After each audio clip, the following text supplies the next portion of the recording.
Class में समझाने जा रहे हैं पार्टनरशिप अकाउंट यानी कि साझेदारी खाते। ठीक है, अब पार्टनरशिप होती क्या है, ठीक है, साझेदारी क्या होती है? जब दो या दो से अधिक व्यक्ति किसी कार्य को लाभ कमाने के उद्देश्य से करते हैं। जब दो या दो से अधिक मतलब दो हो या फिर उससे ज्यादा लोग हो, ठीक है, लाभ कमाने के उद्देश्य से मतलब प्रॉफिट के लिए, है ना। जब कोई दो या दो से अधिक व्यक्ति प्रॉफिट के लिए किसी कार्य को करते हैं तो वो कहलाती है आपकी साझेदारी। ठीक है, अब देखिए साझेदारी को समान शब्दों में कैसे बोला गया है।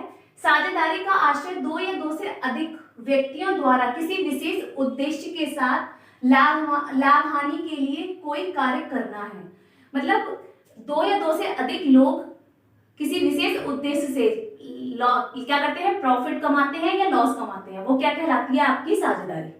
ठीक है, अब बोल रहे हैं LH हेने के अनुसार साझेदारी विभिन्न व्यक्तियों में, मतलब दो या दो से अधिक ज्यादा लोग भी हो सकते हैं, ठीक है, तो विभिन्न व्यक्तियों में जो अनुबंध करने की क्षमता रखते हैं, मतलब जो कांटेक्ट करने की, ठीक है, जिनके अंदर कांटेक्ट करने की पावर होती है, वो मतलब जो कांटेक्ट करना चाहते हैं, ठीक है, परस्पर एक प्रतिज्ञा है, ठीक है, प्रॉमिस है जिसके अनुसार वे अपने लाभ के लिए कोई ना कोई न्यायपूर्ण व्यवसाय करते हैं।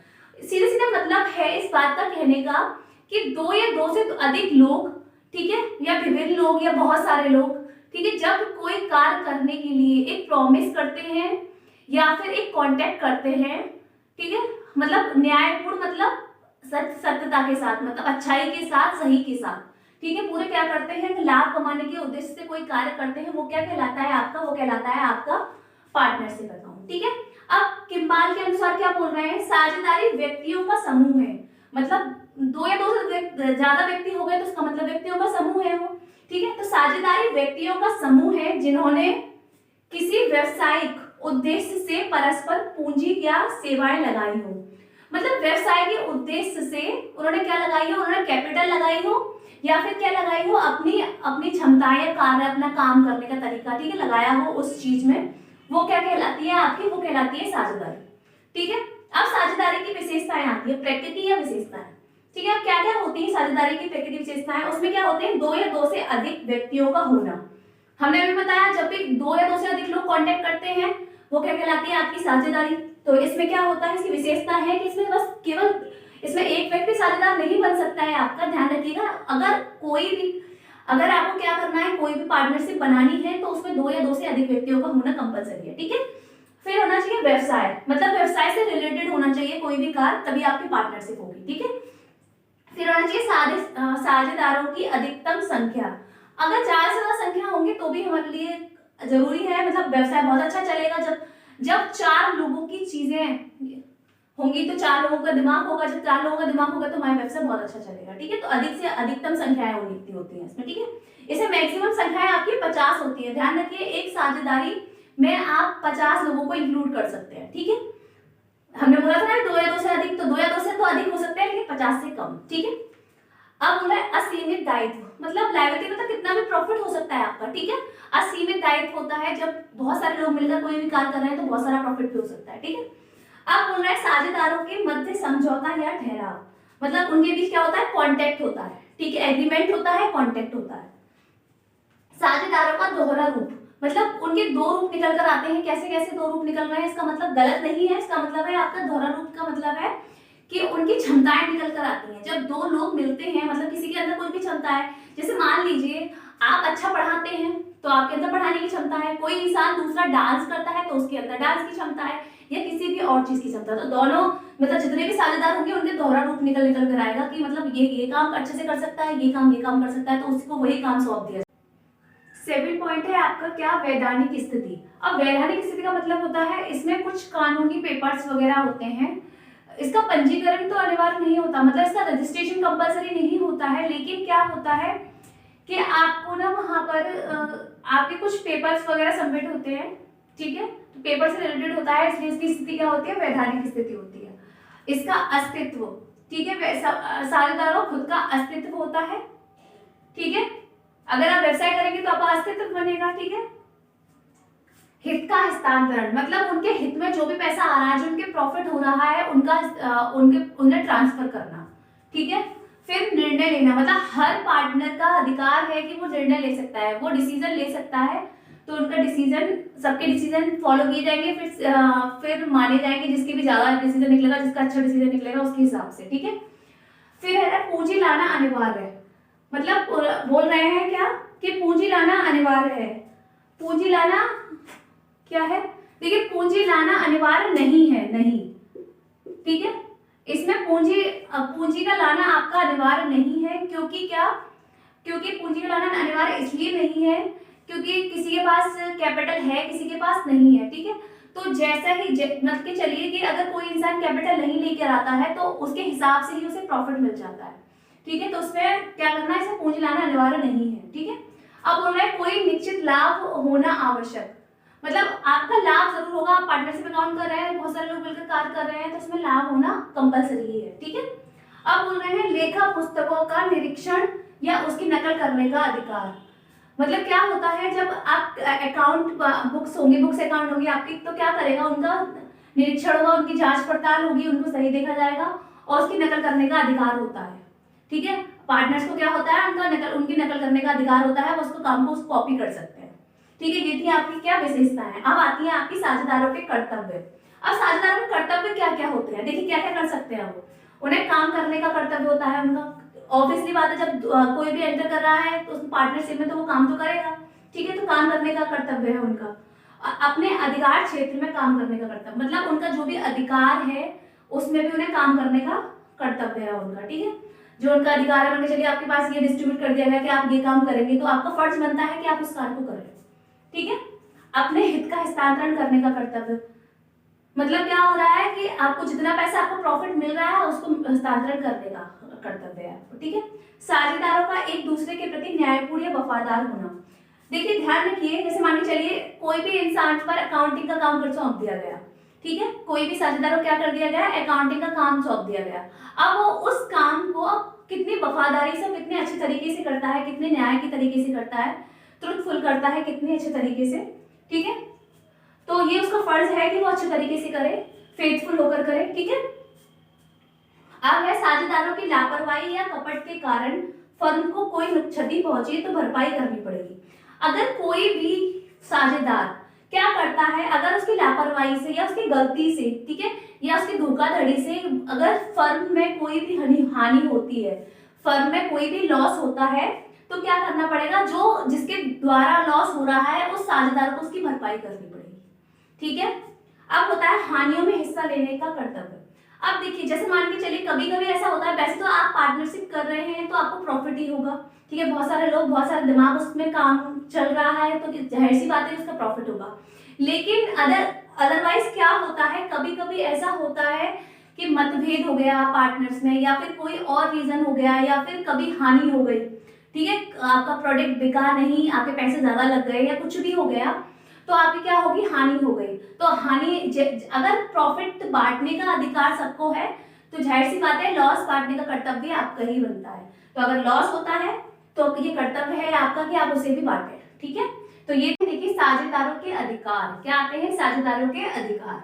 अब देखिए व्यवसाय में भाग लेने का अधिकार, जाहिर सी बात है कोई भी अगर पार्टनरशिप एंटर करेगा तो वो उनसे व्यवसाय में भाग लेने का अधिकार है, वो व्यवसाय को देख सकता है, समझ सकता है, ठीक है, काम कर सकता है उसमें। सभी मामलों में अपनी राय रखने या सुने जाने का अधिकार, ठीक है। क्या कर सकता है, वो अपनी राय दे सकता है, ठीक है, अगर कोई राय दे रहा है तो उसे सुन सकता है, ठीक है, उसकी अधिकार है, ठीक है। पुस्तकों की देखने का अधिकार, मतलब पुस्तकों में कोई गड़बड़ी तो नहीं हो रही, हर पार्टनर को ये अधिकार है कि पुस्तकों को चेक कर सके, ठीक है।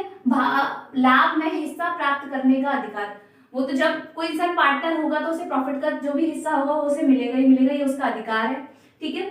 भुगतान करने पर उसकी क्षतिपूर्ति प्राप्त करने का अधिकार, मतलब क्या हो रहा है, अगर भुगतान कर रहा है, उसे कोई लॉस हो रहा है किसी भी चीज में, ठीक है, तो उसे कंपेंसेशन मिलेगा ही मिलेगा, ठीक है।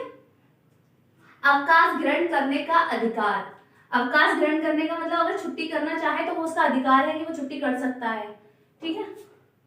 संस्था से ना निकाले जाने का अधिकार, देखिए संस्था से भी जब तक सारे पार्टनर कोई भी कार्य को रजामंदी से नहीं करते तब तक वो उसे संस्था से बाहर नहीं निकाला जाएगा, ठीक है। अब बोला यदि किसी साझेदार ने फर्म को ऋण दिया है, मतलब लोन दिया है, किसी भी साझेदार ने, किसी भी पार्टनर ने फर्म में क्या किया है, पार्टनर ने क्या किया है, लोन दिया है, तो उसे 6% प्रतिवर्ष की दर से ब्याज पाने का अधिकार है। मतलब देखिए 6% कंपलसरी है आपका, कभी कहा आपका 6%, वो 6% का ब्याज पाने का अधिकार है, उसे 6% ब्याज दी जाएगी। अगर कोई भी जैसे मान के चलिए क्या कि आपका लोन है 1 लाख रुपए का, ठीक है, तो 1 लाख का 6% आपको मिलेगा ही मिलेगा साल के हिसाब से 6,000, ठीक है। ये ब्याज है उसकी, वो आपको देनी मतलब मिलेगी किससे, फर्म से, ठीक है, मतलब सारे साझेदार मिलकर देंगे उसे, ठीक है। ये है साझेदारी विलेख या सलेख की बात आवश्यक, मतलब आवश्यक बात है। अब साझेदारी विलेख या सलेख होता क्या है, देखिए साझेदारी विलेख होता है आपका पार्टनरशिप डीड। पार्टनरशिप डीड क्या होती है, जब भी क्या होगा, जब भी आप किसी भी फर्म का रजिस्ट्रेशन कराने जाएंगे तो वो उसमें आपकी आवश्यक बातें लिखी होंगी, एक पेपर होगा या फिर एक पेपर पर आपका रजिस्ट्रेशन हो जाएगा, ठीक है, तो उसमें आवश्यक बातें लिखी हुई होंगी, ठीक है, रजिस्ट्रार के द्वारा, ठीक है, वो ये आवश्यक बातें हैं, ठीक है, क्या क्या बातें लिखी हुई होंगी। देखिए पहली होगी साझेदार द्वारा ऋण लेना या देना, मतलब उनका लोन, साझेदार फर्म को ऋण दे भी सकता है, लोन दे भी सकता है और लोन ले भी सकता है। फिर लाभ विभाजन अनुपात, मतलब लाभ को किस रेशियो में बांटा जाए वो सब लिख रहा होगा, ठीक है। खातों के लिए अंकेक्षण की व्यवस्था, मतलब खातों को कौन चेक करेगा उनकी व्यवस्था होना। साझेदारों का वेतन व सैलरी, किस साझेदार की कितनी वेतन होगा, कितनी सैलरी होगी, कितना कमीशन होगा उसका। साझेदारों की मृत्यु एवं उसके वैधानिक उत्तर, अगर साझेदार की मृत्यु हो जाती है तो उसका उत्तराधिकारी कौन बनेगा, उसी की फैमिली मेंबर से बनते हैं, ध्यान रखिएगा, ठीक है, तो उसका उत्तराधिकारी कौन बनेगा ये बताया जाएगा उसमें। आहरण एवं उस पर ब्याज, अगर आप निजी उपयोग के लिए आप क्या निकालते हैं, पैसा निकालते हैं, तो उस पर कितनी ब्याज लगेगी, ठीक है। साझेदारों द्वारा लाई जाने वाली पूंजी, मतलब साझेदार कितनी पूंजी लेकर आ रहे हैं वो सब लिखा हुआ होगा, ठीक है। उनके अधिकार और उनकी मतलब नियंत्रण दोनों चीज लिखी होंगी कि उनका राइट क्या है, उसे कैसे कंट्रोल किया जा सकता है, ठीक है। फर्म का नाम का पता लिखा हुआ होगा, ठीक है, फर्म का ऑलरेडी जब आप रजिस्ट्रेशन कराने जाते हैं तो वहाँ पे नाम या पता लिखा हुआ होता है, तो फर्म का नाम और पता दोनों चीज लिखी हुई होगी। साझेदारों के कर्तव्य क्या क्या है वो सब चीज लिखी हुई होगी। साझेदारों के नाम व पते, मतलब नाम भी लिखा हुआ होगा, उनका पता भी लिखा हुआ होगा। अब ख्याति लिखी होगी उनकी कि उनकी कितनी गुडविल है, वो कितनी कैपिटल लेकर आया, उसके हिसाब से उनकी ख्याति डिसाइड होगी, ठीक है। अब मध्यस्थ बाजार, मतलब ये बोल रहा है कि बाजार से सामान से रिलेटेड वो भी चीजें लिखी होंगी, कौन सा सामान कहाँ से रिलेटेड होगा, ठीक है। साझेदारी का विखंडन, साझेदारी टूट जाती है तो फिर क्या एक्शन लिया जाएगा वो सब लिखा हुआ होगा। साझेदारी और कब होगी साझेदारी का विखंडन, ये सब चीजें लिखी होंगी। साझेदारी से संबंध विक्षेप, मतलब अगर साझेदारों में क्या हो जाता है, कोई लड़ाई झगड़ा कुछ भी हो जाता है तो उसको कैसे सॉल्यूशन लिखा जाएगा वो सब लिखा होगा। बीमा एवं उसका विभाजन, अगर फर्म का बीमा होता है, जब भी आप साझेदार रजिस्ट्रेशन कराएंगे उसका तो बीमा बनता है, बीमा होता है उसका फर्म का, तो फर्म का बीमा होगा। फिर लास्ट में जब पार्टनरशिप टूटेगी तो उसका कैसे बांटेंगे वो सब चीज लिखी होगी, ठीक है। प्रवेश एवं सेवा निवृत्ति, तो प्रवेश मतलब कैसे मतलब कैसे पार्टनर्स उसमें एडमिट करेंगे, कैसे आएंगे और कैसे रिटायर होंगे, ये सब चीजें लिखी हुई होंगी। व्यवसाय का क्षेत्र व स्वरूप, व्यवसाय का क्षेत्र लिखा हुआ होगा व स्वरूप लिखा हुआ होगा, ठीक है। व्यवसाय साझेदारों की अवधि, मतलब कितना पार्टनर कितने टाइम के लिए आया हुआ है पार्टनरशिप में, ये सब चीज लिखी हुई होगी, ठीक है। अब देखिए आता है साझेदारी सलेख के अभाव में लागू होने वाले नियम, मतलब अगर साझेदारी डीड नहीं बनती है, मतलब पार्टनरशिप डीड नहीं बनती है तो क्या क्या मतलब प्रॉब्लम हो सकती है, ठीक है, क्या क्या नियम खराब हो सकते हैं, ठीक है। क्या हो सकता है, देखिए लाभ हानि विभाजन का अनुपात, मतलब लाभ हानि विभाजन का अनुपात डिसाइड नहीं होगा, ठीक है, तो पार्टनर्स आएंगे कुछ भी बांटेंगे, कुछ भी मतलब उनका उसके हिसाब से रेशो बटेगा, ठीक है। पूंजी पर ब्याज कितनी लगेगी ये भी डिसाइड नहीं होगा, ठीक है। साझेदारों को वेतन में कमीशन कितना मिलेगा ये भी डिसाइड नहीं हो पाएगा कुछ भी, तो वो अपने हिसाब से डिसाइड करेंगे फिर जो भी चीजें करेंगे, ठीक है। तो आहरण पर ब्याज जो मिलेगा वो भी डिसाइड नहीं होगा कि निजी व्यय पर कितना ब्याज दिया जाना है। फर्म की पुस्तकों या खातों पर पहुंच, मतलब फर्म की पुस्तकों पर बहुत सारा ऐसा होगा कि एक इंसान को सौंप दिया जाएगा कार्य, तो उनके पुस्तकों खातों की जांच पड़ताल भी नहीं की जाएगी, उस तक पहुंचा भी नहीं जा पाएगा, है ना। तो नए साझेदारों का प्रवेश कैसे होगा ये भी डिसाइड नहीं हो पाएगा, मतलब ध्यान रखिए पार्टनरशिप डीड अगर तैयार नहीं होगी तो बहुत सारा नुकसान हो सकते हैं आपको। तो किसी साझेदार की मृत्यु होने पर क्या कोई उत्तराधिकारी बनेगा या नहीं बनेगा, या पार्टनरशिप टूट जाएगी ये भी डिसाइड नहीं होगा कुछ भी, ठीक है। ऋण पर ब्याज कितना दिया जाएगा ये भी डिसाइड नहीं हो पाएगा। तो कारोबार के संचालन में भाग लेने का अधिकार, मतलब कौन कौन, अगर कारोबार चल रहा है आपका पार्टनरशिप चल रही है तो कौन कौन इसमें भाग ले पाएगा, कौन कौन नहीं ले पाएगा, ये सब चीजें भी आपकी डिसाइड नहीं हो पाएंगी अगर आपकी पार्टनरशिप डीड तैयार नहीं होगी तो, ठीक है। तो ये उसके अगर पार्टनरशिप तैयार नहीं होती तो उसके अभाव में जो भी नियम होते हैं, उसकी प्रॉब्लम जो भी क्रिएट होती है वो सारी प्रॉब्लम्स ये हैं, ठीक है। तो आज की क्लास हम यहीं पे खत्म करते हैं, कल इसकी क्लास हम कंटिन्यू कल करेंगे।